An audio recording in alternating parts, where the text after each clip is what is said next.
This is the Scarcity Studios YouTube channel. Please don't forget to like, comment, share and subscribe.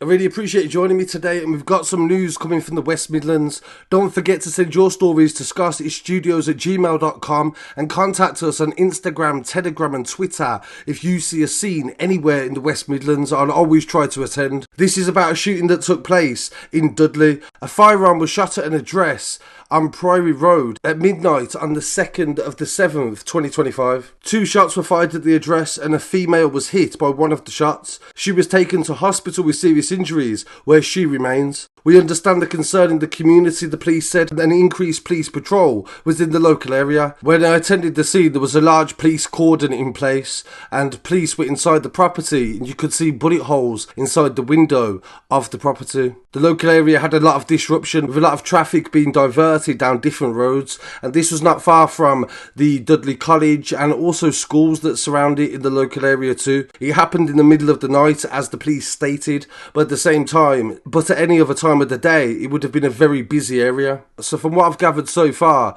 the victim is in a stable condition now, in a serious but stable condition, and is expected to make a recovery. But at the same time, no arrests have been made as of yet, and the police are investigating this shooting.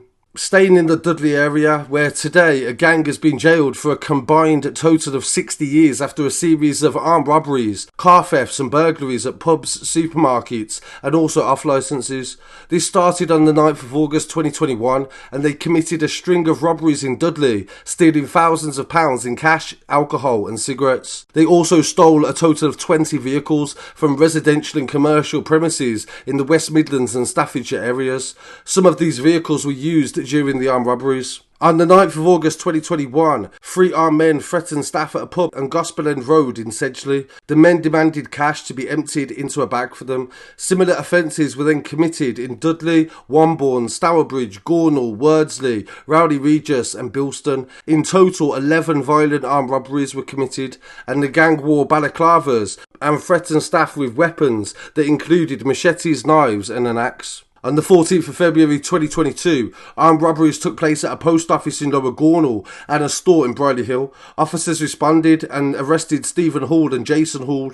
After a long investigation and reviewing CCTV, forensic and phone investigations, they were able to arrest Craig Booth, Gavin Riley, Paul Bagnall and Carlton Betts. All 6 men were charged with a variety of different offences that included stealing vehicles, robbery and also burglary. They all appeared at Wolverhampton Crown Court on the 1st of July for sentencing. Gavin Riley, 45, from Quarry Bank was jailed for 19 years for robbery, burglary and theft of vehicles. Craig Booth, 48, from Lower Gornal, was jailed for 10 years and 6 months after admitting conspiracy to rob, and also was found guilty of burglary and theft. Stephen Hall, 46, from Lower Gornal, was jailed for 15 years and 8 months. Jason Hall from Netherton was jailed for 9 years and 8 months. And Carlton Betts, 29, was jailed for 3 years after admitting conspiracy to steal vehicles and also burglary. Paul Bagnall, 38 years old, from Bilston, admitted conspiracy to steal motor vehicles, and he was jailed for 2 years and 3 months. Detective Constable Mark Plant from the Major Crime Proactive Team said these serious and cowardly robberies mainly occurred when predominantly female staff were about to close the store. I know that this has a long-standing impact on some of the victims, and now these men face a long time behind bars. Hopefully the victims will feel that justice has been served. So this is a serious amount of time that has been handed out to these men, and I looked forward to hearing what viewers have to say on this story. In an update to a story that we covered last year, the murder of a 13-year-old boy in Albury, which is in the West Midlands Sandwell area. Josiah Ko, 13 years old, was fatally stabbed to death inside his own address in Albury on the 29th of August 2024. We went to the scene and there was a lot of tributes being paid, and he had a lot of friends and people that thought a lot of him. And following inquiries, police detained another boy who is yet to be named 3 days later after the murder. This week he has been convicted of murdering Josiah Ko at Wolverhampton Crown Court, and the team was sentenced to 8 years and 6 months in the Young Offenders Institute. Detective Inspector Nick Barnes from the Homicide Unit said, "This is a deeply saddening case where a young boy has tragically lost his life, and our thoughts will remain with Josiah's loved ones, and reporting restrictions still actually remain in place in this story, and this is in relation to the identity of the person that killed him." They have said in court that there was some sort of disagreement over cannabis, some sort of missing cannabis, and this is how the initial argument started, and this is the main reason as to why this occurred. So rest in peace to Josiah Ko, and thank you to everybody that followed that story and also followed the documentation of the story and allow us to be able to go to these scenes by supporting the channel.